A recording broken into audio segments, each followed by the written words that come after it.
Hello बच्चों, क्या हाल है? सब बढ़िया, मजे में, मस्त चकाचक। चलो, क्या कर रहे हैं? आर डी शर्मा से ट्रायंगल्स के एमसीक्यू कर रहे हैं। मैं 2014 की बुक से करा रहा हूँ। ठीक है, इसमें क्वेश्चंस का नंबरिंग कुछ इधर उधर है। ठीक है, कुछ क्वेश्चन ज़्यादा हैं इसमें। आप अगर 2018 से कर रहे हो तो आपको कोई दिक्कत नहीं होने वाली। आप क्वेश्चन देख के करो। जो क्वेश्चन 2018 के 2014 की बुक में नहीं मिलेंगे वो मैं बाद में एक वीडियो में इसी में लास्ट में समराइज करके दे दूंगा, जो जो क्वेश्चन नहीं मिलेंगे। ठीक है, तो आपको चिंता करने की कोई ज़रूरत नहीं। ठीक है, चलो शुरू किया जाए।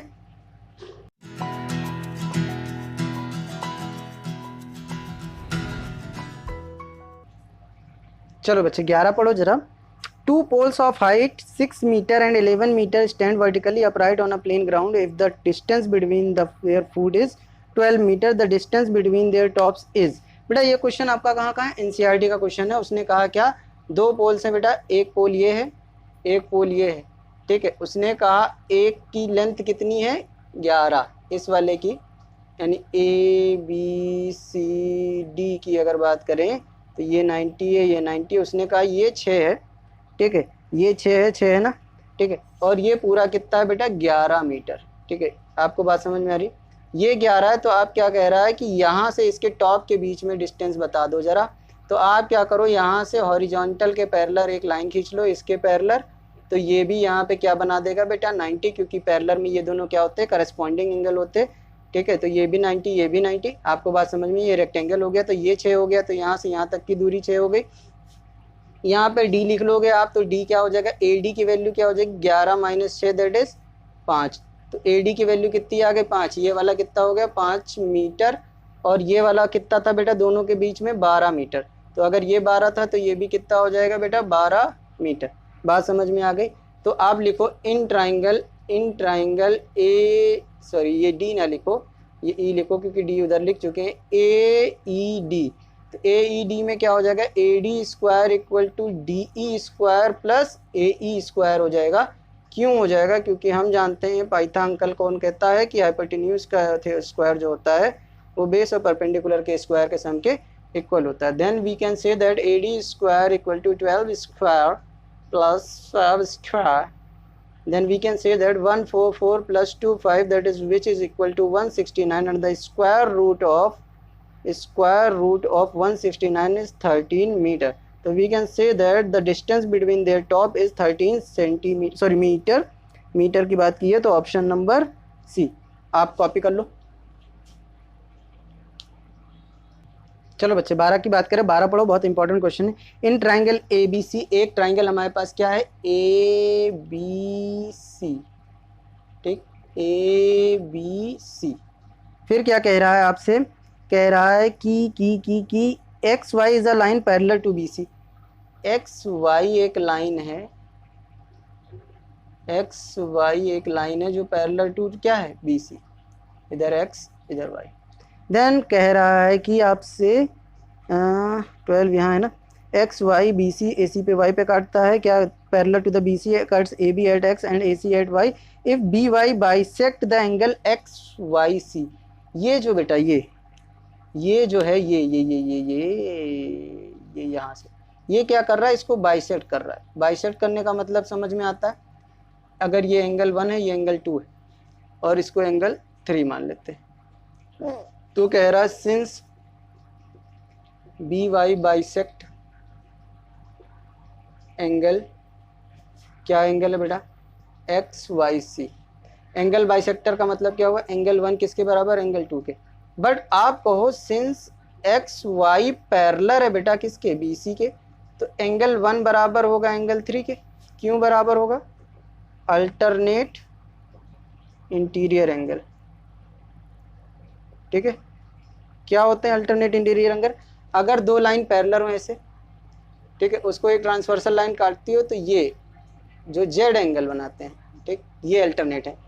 ये वाला इसके, देखो जो काला वाला है वो काले वाले के, जो सफ़ेद वाला वो सफ़ेद वाले के। ठीक, बात समझ में? एक को छोड़ के एक। तो जब एक 3 के बराबर, एक 2 के बराबर, तो आप कहोगे ये फर्स्ट, ये second equation from first and second. तो क्या कहोगे? एंगल 2 बराबर है एंगल 3 के। तो 2 के सामने वाली साइड कौन सी है? देखो बी सी। ठीक है, तो आप कहोगे बी सी और 3 के सामने वाली साइड क्या है, वाई सी। तो बी सी किसके बराबर होगा बेटा, वाई सी के। यही पूछ रहा था, ठीक है। या आपकी किताब के हिसाब से लिखो तो B C equal to C Y, बात वही है, ऑप्शन ए, ठीक है। चलिए कॉपी कर लीजिए, अच्छा क्वेश्चन। चलो बच्चे क्वेश्चन नंबर 13 पढ़ो आप। A in triangle A B C D and E are the points on the side A B and A C respectively such that, एक ए बी सी में ए बी और ए सी पे D और ई ले लिया, और वो क्या है, D E parallel to B C है। देन उसने कहा कि ए डी और ई डी, यानी वो कह रहा है कि ए डी और बी डी का जो रेशियो है वो कितना है बेटा, 3:1, यानी 3/1। बात समझ में आ गई। इस क्वेश्चन को बहुत आसानी से कर सकते हैं, ट्रिक से मैं बताऊंगा, ठीक है, लेकिन पहले लॉन्ग जान लीजिए, ठीक है। अब क्या कह रहा है, उसके बाद आपको क्या कह रहा है, ई ए दे रखा है, ई ए आपको दे रखा है कितना, 3.3 सेंटीमीटर। आपसे पूछ रहा है कि ए सी कितना होगा पूरा। तो आप क्या कह सकते हो कि बेटा ये वाला एंगल इस वाले एंगल के बराबर, ये वाला एंगल इस वाले एंगल के बराबर, यानी ए बी और सी और डी। तो आप triangle A D E and triangle क्या है नाम, ए बी सी, क्या कहोगे, एंगल ए बराबर है एंगल बी के और एंगल सी बराबर है एंगल डी के, और ये दोनों ही क्या है, अल्टरनेट इंटीरियर एंगल, है ना, है कि नहीं है, इंटीरियर एंगल। तो जब इंटीरियर एंगल है तो क्या कहोगे, A D E similar to triangle A B C, कैसे बेटा, ए ए सिमिलरिटी, ठीक बा। चलो जब इतना बात आपको समझ में आ गया है तो आप कह सकते हो कि क्या होगा बेटा आपका, A D upon A B. क्यों इतना हम लोग कर रहे हैं, सिमिलरिटी क्यों लगा रहे हैं, क्यों सिमिलरिटी लगा रहे हैं, छोड़ो इसको, फालतू सिमिलरिटी लगा रहे हैं। देखो बेटा यहाँ लिखो, since D E parallel to B C, तो आप क्या कहोगे, A D upon B D का जो रेशियो होगा वो ए ई अपॉन ई सी के बराबर होगा, कैसे, बी पी टी से, ठीक है। मैं तो सिर्फ सिमिलरिटी भटक गया था, ठीक, बी पी टी से करो, बी पी टी से करोगे तो क्या आ जाएगा, 3/1, ए ई की वैल्यू 3.3 और ए सी की वैल्यू ये, तो ई सी की वैल्यू आपकी आ जाएगी 3.3/3, दैट इज 1.1, ई सी की वैल्यू क्या आ गई, 1.1। तो आप क्या कहोगे, ए सी इक्वल टू क्या है, A E plus E C, that is 3.3 plus 1.1, 3.3 plus 1.1, तो आप क्या कहोगे, 4.4। ए सी की वैल्यू क्या आ गई, 4.4, ठीक है। आपका option number C, option number C है। अब बात कर लेते हैं ट्रिक की। ट्रिक की बात करोगे तो आप कैसे कह सकते हो, देखो इधर का रेशियो इधर के रेशियो के बराबर होगा, तो इधर वाली वैल्यू जब 3.3 है तो ये बताओ 3.3 है तो इसकी वैल्यू किससे इंटू हुई है, 1.1 से, तभी तो ये 3.3 बना। तो इसकी वैल्यू भी 1.1 से इंटू होगी तो 1.1, और ये दोनों जोड़ के एसी बनेंगे तो सीधे जोड़ दो 4.4। आई बात समझ में, रेशियो का खेल है बेटा। तीन रेशियो की वैल्यू देखो ऐसे, 3 रेशियो की वैल्यू कितनी है, 3.3, तो एक रेशियो की वैल्यू क्या होगी, 3.3/3 यानी 1.1। तो टोटल कितने रेशियो है ये बेटा, 4। तो इधर भी कितने रेशियो होंगे, तो 4। तो 4 रेशियो की वैल्यू क्या होगी, 4 into 1.1, that is 4.4।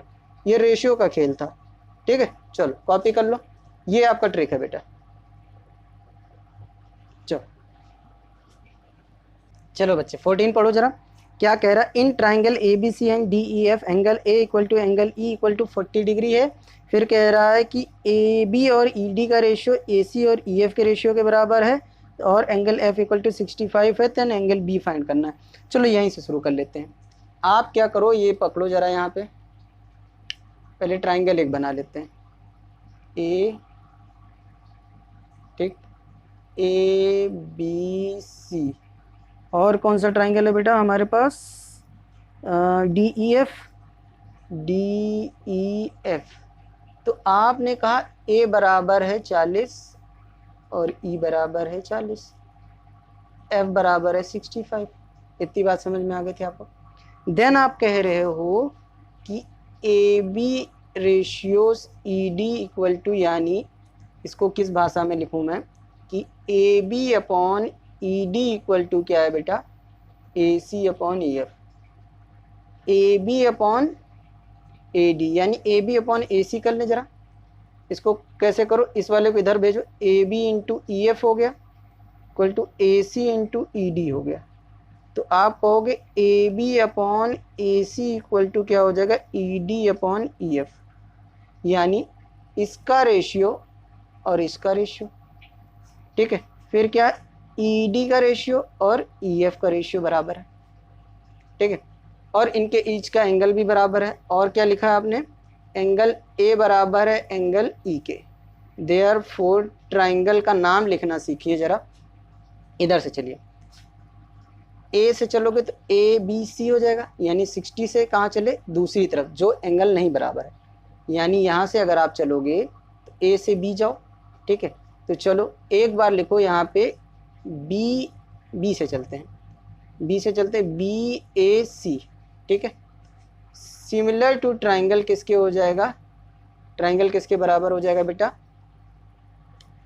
D E F के, ठीक है। बात समझ में आई, बात समझ में आई। तो आप यहाँ से कैसे कहोगे, ये क्या हुआ, एस ए एस सिमिलरिटी से, किससे बराबर हुआ बेटा, एस ए एस से। तो आप कहोगे कि एंगल बी बराबर है एंगल डी के, एंगल ए बराबर है एंगल ई के जैसे दिया है, और एंगल सी बराबर है एंगल एफ के, C P C S T से, ठीक है। अब लिखो इन ट्राइंगल क्या हो जाएगा, ए बी सी नहीं, D E F, D E F, D E F चाहिए हमको निकालना, क्या बेटा, एंगल बी, ठीक है। तो एंगल बी निकालना है तो कोई दिक्कत नहीं है, डी ई एफ से जाओ तो डी एफ में angle D plus angle E plus angle F equal to 180 degree, ठीक है। क्यों, angle sum property of triangle, ठीक। देन आप डी की वैल्यू रखो, पता है क्या, नहीं, तो एंगल डी की वैल्यू नहीं पता, ई की पता है, ई 40, एफ 65, 180। तो आप क्या कहोगे, एंगल डी इक्वल टू क्या हो जाएगा, 180 डिग्री माइनस कितना हो जाएगा, 1 4 9 4 10, 105 डिग्री, यानी 75 डिग्री। तो एंगल डी की वैल्यू कितनी आ गई बेटा, 75 डिग्री। तो अब जब एंगल डी की वैल्यू आ गई है तो आप लिखो since angle D equal to angle B, तो एंगल बी की वैल्यू भी कितनी हो जाएगी, 75 डिग्री। बात समझ में, option number C, option number C mark कर लीजिए, चलिए कॉपी कर लीजिए। चलो बच्चे 15 की बात करें, देखो बेटा क्या कह रहा है आपका, पढ़ो जरा ट्राइंगल में। If A B C and D F are similar triangle such that the angle A equal to 47 and E equal to 83, then angle C, ये दोनों सिमिलर है। सिमिलर होने का मतलब क्या है कि एंगल ए बराबर होगा एंगल डी के, एंगल बी बराबर होगा एंगल ई के, और एंगल सी बराबर होगा एंगल एफ के। इतनी बात समझ में आ रही। तो angle A equal to angle D equal to क्या हो जाएगा, 47 डिग्री है ये, ठीक है। एंगल बी और एंगल ई कितना हो जाएगा बेटा, 83 डिग्री। आपको निकालना सी है, ठीक है। तो आप क्या करो, लगाओ triangle A B C, angle A plus angle B plus angle C equal to 180 degree, क्या है, angle sum property of triangle. Then आप क्या लिख सकते हो, एंगल ए की वैल्यू कितनी है, 47 डिग्री, बी की वैल्यू कितनी है बेटा, 83 डिग्री, तो सी बच गया आपके पास, और ये 180 डिग्री, ये कितना हो जाएगा, 90 9 4 13, 130 plus angle C equal to 180 degree. तो आप कहोगे angle C equal to 180 degree minus 130 degree, then कहोगे angle C equal to 50 degree. Where is the option, option number A, ठीक है, कॉपी। चलो बच्चे नेक्स्ट की बात करें, 16 की पढ़ो जरा। If D E F are the mid points of the triangles B C C A and A B respectively of the triangles A B C, then the ratio of the triangles D E F and A B C. उसने कहा D E F सब क्या है बेटा, mid point. Mid point का मतलब ये इसके बराबर, ये इसके बराबर होगा, और ये, ठीक, ये वाला इसके पैरेलल, ये वाला इसके पैरेलल, और ये वाला इसके पैरेलल। बात समझ में, इतनी बात समझ में आ रही, श्योर। अगर आपको इतनी बात समझ में आ रही है तो जब भी याद कर लो मिड पॉइंट से बनाया जाएगा, तीनों मिड पॉइंट से बनाया जाएगा। तो area of triangle D E F का ratio area of triangle A B C से क्या होगा बेटा, 1:4। यानी अगर इसका रेशियो 1 है तो ये 4 रेशियो में बटा हुआ है। सारे ट्राइंगल सिमिलर हैं बेटा, 1 1 1 1, 4 रेशियो हुए टोटल ट्राइंगल्स के, सबका 1 1 होता है। ये तो आपको हो गई ट्रिकी, ठीक है। आप बाकी सोल्यूशन क्या है इसका बेटा, सोल्यूशन मैंने एनसीईआरटी में कराया है, फिर भी आप कह रहे हो तो यहाँ भी करा देता हूँ, ठीक है। आपको याद है, सीधे रेशियो बता दिया। अब चलो प्रूफ करते हैं, ठीक है। देखो लिखो, सिंस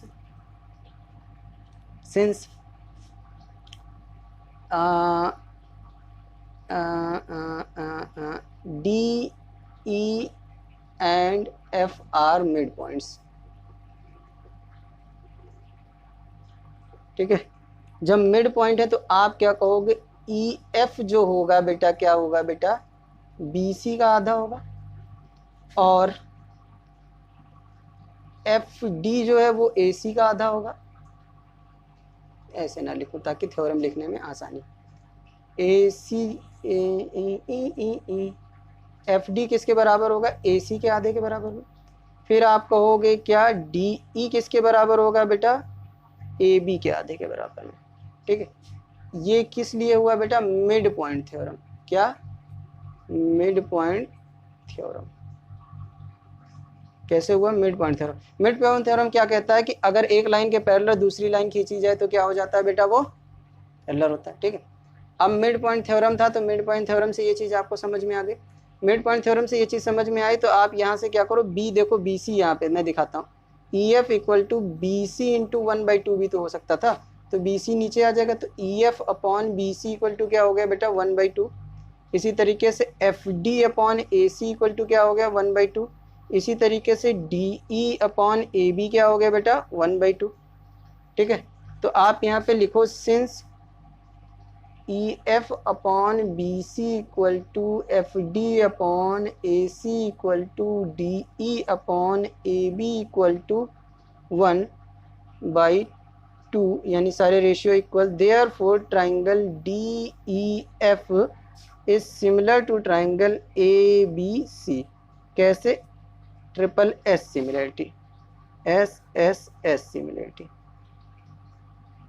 तो जब सिमिलर है ये लोग तो क्या निकल के आता है, तो एक चीज निकल के आती है कि area of triangle D E F equal to area of triangle A B C equal to क्या होगा, D E upon A B, यानी एक साइड का स्क्वायर। डी ई की वैल्यू बता दो मुझे कितना है बेटा, डी ई क्या है बेटा, D E upon A B, ये देखो 1/2, तो आप क्या रखोगे, 1/2 का होल स्क्वायर, दैट इज 1/4, और रेशियो क्या आ जाएगा, 1/4, ठीक है, 1/4, यानी ऑप्शन नंबर ए।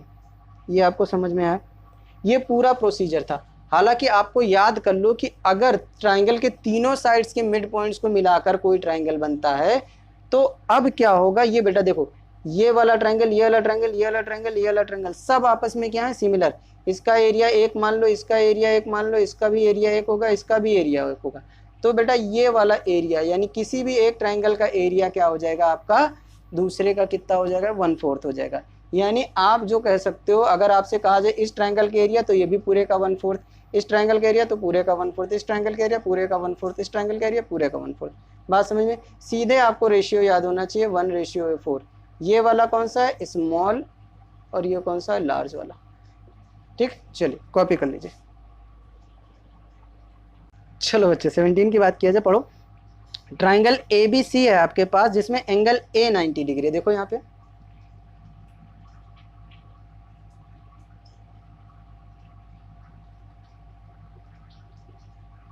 ठीक, खुश। आप क्या कह रहे, ए बी कितना है बेटा, 5, थोड़ा सा गड़बड़ है, ताकि साइड देखने में भी तो लगनी चाहिए, ठीक, आप सही है। ये 5, ये 12, ठीक। एंगल बी ए बी क्या है, ठीक है। तो आपको क्या कह रहा है, क्या कह रहा है, यहाँ से ए डी से बी सी पे परपेंडिकुलर डाला गया है, ठीक बा, ठीक, इतनी बात समझ में। तो आपको फाइंड क्या करना है बेटा, ए डी। बहुत आसान क्वेश्चन है, इतना आसान की पूछो ना। तो तो आप क्या लगाओ यहाँ पे लिखो इन ट्राइंगल ए बी सी क्या होगा बेटा, बी सी का स्क्वायर जो होगा, साफ साफ लिखता हूँ, बी सी का स्क्वायर और ए बी के स्क्वायर और ए सी के स्क्वायर के बराबर होगा। क्यों होगा बेटा, पाइथा बाबा कहते हैं, पाइथा बाबा कहते हैं कि हाइपोटेन्यूज का स्क्वायर जो होता है बेस और परपेंडिकुलर के स्क्वायर के बराबर होता है। चलो अब क्या होंगे, बी सी का स्क्वायर होंगे और ए बी कितना है बेटा 5 का स्क्वायर प्लस 12 का स्क्वायर, तो बी सी का स्क्वायर क्या हो जाएगा 25 प्लस 144। वैसे आपको इसका स्क्वायर स्क्वायर स्क्वायर सब पता है, ये एक ट्रिपलेट है, ट्रिपलेट आपको याद होना चाहिए कौन सा, 5 12 13, 5 12 और यहाँ पे 13 अपने आप आएगा। ठीक है, B C equal to 13 centimetre. अब देखो area of triangle A B C क्या होगा, ठीक है, इक्वल टू क्या होगा area of triangle A B C. मैं ऐसे करा रहा हूँ, क्या मतलब है दोनों बार, देखो एक बार बेस इंटू हाइट लेंगे, हाफ बेस b1 h1 और यहाँ पे हाफ b2 h2। ठीक है, तो आप हाफ से हाफ मार दो, b1 क्या है, एक बार 5 लो एक बार 12 लो, यहाँ b2 कितना लोगे बेटा, ये टोटल कितना 13 ले लो, h कितना AD। ठीक है, इस 13 को इधर भेज दो तो क्या हो जाएगा 5 इंटू 12/13 यानी 60/13 सेंटीमीटर। मिल गया, ऑप्शन में है कहीं पे बी ऑप्शन, है ना, कितना आसान तरीका है। चलो कॉपी कर लो। चलो बच्चे 18 पढ़ो, in an equilateral triangle A B C if A D is perpendicular to B C then. तो बेटा ये एनसीईआरटी का क्वेश्चन है, इसका रिजल्ट आपको याद होगा, मैं फिर से बताता हूँ। एनसीईआरटी में एक्सरसाइज 6.5 है, ये 6.5 का क्वेश्चन नंबर 16 है, ये 6.5 का क्वेश्चन नंबर 16, 6.5 का क्वेश्चन नंबर 16। यहाँ से क्या किया गया है, इस पे परपेंडिकुलर डाला गया है, ठीक है डी, और आपसे पूछ रहा है रिलेशनशिप बताना है। तो रिलेशनशिप आप याद कर लो, ये क्या है बेटा मीडियन। ठीक है, अब देखो मैं इसको कराना सिखाता हूँ। Let A B equal to B C equal to C D C A equal to 2a हो गया, क्योंकि इक्विलेटरल ट्राइंगल है तो सारी साइड्स क्या होंगी इक्वल। तो आप क्या कहोगे, सिंस ए डी परपेंडिकुलर किसके, बी सी के। ठीक है, therefore B D equal to क्या हो जाएगा डी सी। क्यों हो जाएगा बेटा, और किसके बराबर होगा, और बी सी के आधे के बराबर होगा। ठीक है, क्या होता है बेटा, perpendicular drawn from vertex bisect the opposite side. ठीक है, तो आप क्या कहोगे, B D equal to D C equal to B C कितना है 2a/2, that is B D equal to कितना आ जाएगा बेटा आपका, B D equal to D C equal to कितना आ जाएगा a। मैं दूसरे फॉर्म में करा रहा हूँ, एनसीईआरटी वाले क्वेश्चन में दूसरे में कराया, आप जाके देख लो एक्सरसाइज वीडियो, आप कहाँ पे, चैनल पे। ठीक है, इसको मैं दूसरे तरीके से, अब इसमें पाइथागोरस थ्योरम लगाओ। ठीक है, in triangle A B D क्या रहेगा बेटा, ए बी का स्क्वायर जो हो जाएगा वो क्या हो जाएगा, बी ए डी के स्क्वायर और बी डी के स्क्वायर के बराबर होगा। ए बी कितना है 2a का होल स्क्वायर। ठीक है, और ए डी कितना है बेटा आपका नहीं पता, प्लस बी डी कितना है बेटा आपका a का होल स्क्वायर। तो आप क्या कहोगे इधर 4a स्क्वायर इक्वल टू क्या हो जाएगा बेटा ए डी की वैल्यू क्या हो जाएगा ए डी स्क्वायर प्लस का ए स्क्वायर। तो ए डी स्क्वायर किसके बराबर हो जाएगा 4a square minus a square, यानी ए डी स्क्वायर की वैल्यू क्या हो जाएगी 3a स्क्वायर। ठीक है, बात समझ में आ गई, इतनी बात समझ में आई। ठीक है, इतनी बात समझ में आई। अब क्या करना, हमें रेशियो निकालना है। ठीक है, रेशियो निकालना है, तो आप रेशियो कैसे निकाल सकते हो, देखो बेटा ए डी कितना 3a स्क्वायर, ए बी कितना 4। अब देखो A B square upon A D square निकालो, तो ए बी कितना है बेटा आपका 2a का होल स्क्वायर और ये क्या है 3a का होल स्क्वायर। ठीक है, 3a स्क्वायर तो इधर 4a² हो जाएगा, नीचे 3a², a² से a² मर गया, 4/3 आए। तो आप क्या कहोगे, क्रॉस मल्टीप्लाई कर लो, ab² equal to ad² equal to 4/3। Cross multiply करोगे क्या होगा, thrice of ab² equal to 4ad²। एक तो ये तरीका है, एक जो एनसीईआरटी में कराया है, ठीक है। तो ये ऑप्शन आपका आ जाएगा सी ऑप्शन, ठीक है। बात समझ में आ रही, बात समझ में आ रही सबको, ठीक है। चलो नोट कर लो, नोट कर लिया। अब देखो बेटा, अगर आपको ऐसे नहीं समझ में आया तो मैं आपको एनसीईआरटी वाला तरीका भी बता देता हूँ, ताकि आपका कोई दिक्कत ना आए एग्जाम में, ठीक है। पाइथागोरस थ्योरम ही तो लगाना है, एक बार फटाक से लगाते हैं, चीज़ खत्म हो जाएगी। देखो कैसे, ab² इक्वल टू क्या हो जाएगा, ad² plus bd²। ab² equal to क्या हो जाएगा, ad², bd क्या है, bc/2 का होल स्क्वायर। देन आप क्या कहना शुरू कर दोगे कि ab² equal to ad² plus bc²/4। LCM ले लोगे तो क्या आ जाएगा, ab² 4ad² प्लस bc²/4। यहाँ मल्टीप्लाई करोगे तो क्या आ जाएगा, 4ab² equal to 4ad² plus bc²। यहाँ पे 2a हटा दो, तो ab किसके बराबर, देखो bc के, तो यहाँ रख सकते हो 4ab² किसके बराबर, 4ad², और ये क्या हो जाएगा, ab²। क्यों ab हो जाएगा, सिंस ab इक्वल टू क्या है बेटा, bc। यहाँ से ab ट्रांसफर कर दोगे तो इधर क्या आ जाएगा, 4ab² minus ab² equal to 4ad², है ना। यहाँ से क्या आ जाएगा, 3ab²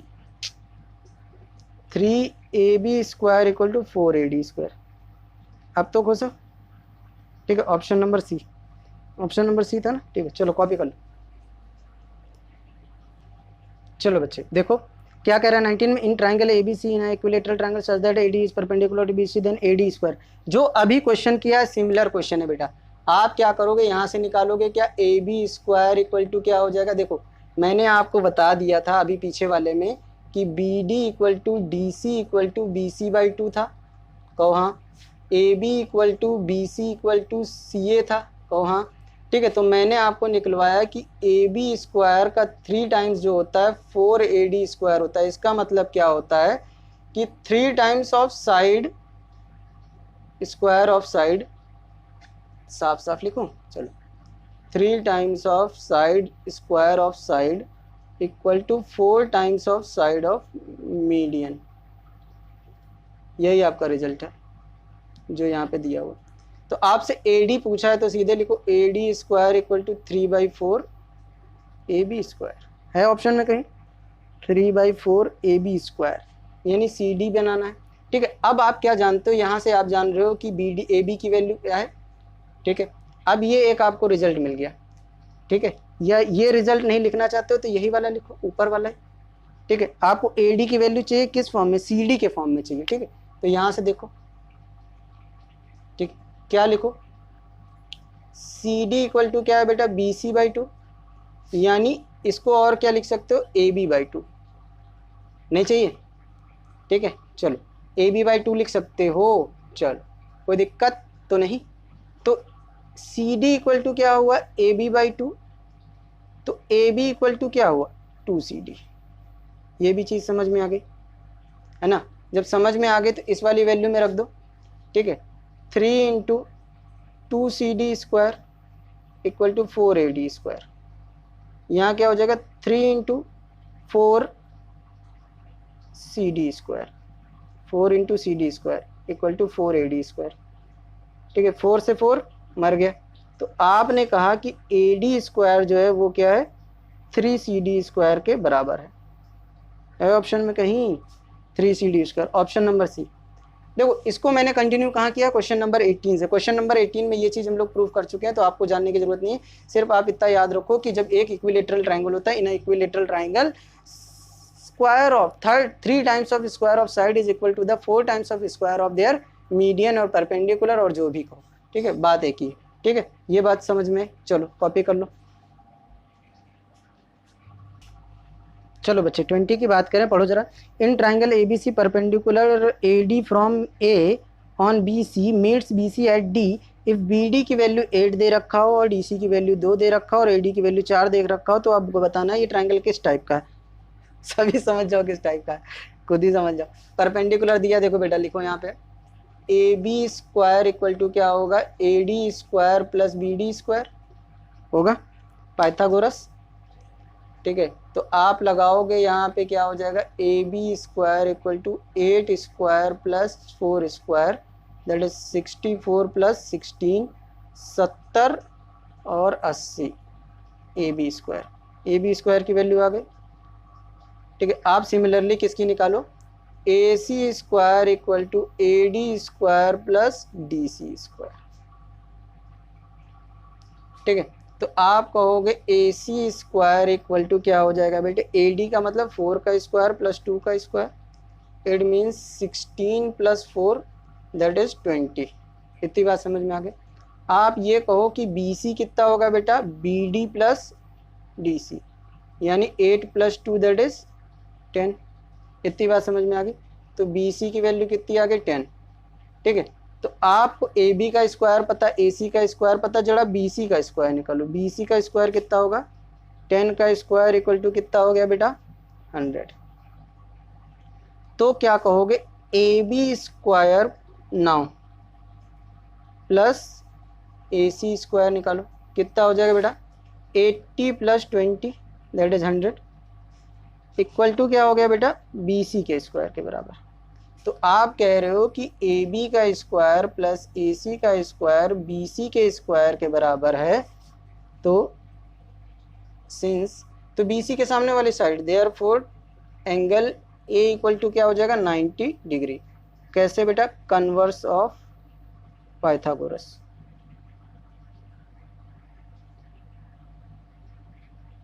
पाइथागोरस थ्योरम का कन्वर्स क्या कहता है कि अगर दो छोटे साइड्स का स्क्वायर का सम बड़े साइड के स्क्वायर के सम के इक्वल हो, सॉरी, दो छोटे साइड के स्क्वायर्स का सम बड़े साइड के स्क्वायर के बराबर हो, तो वो क्या होता है, बड़े साइड के सामने वाली एंगल 90 डिग्री होती।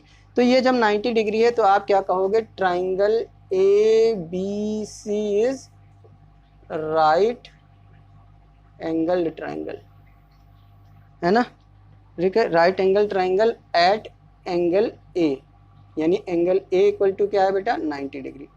Option number D, option number D copy कर लीजिए।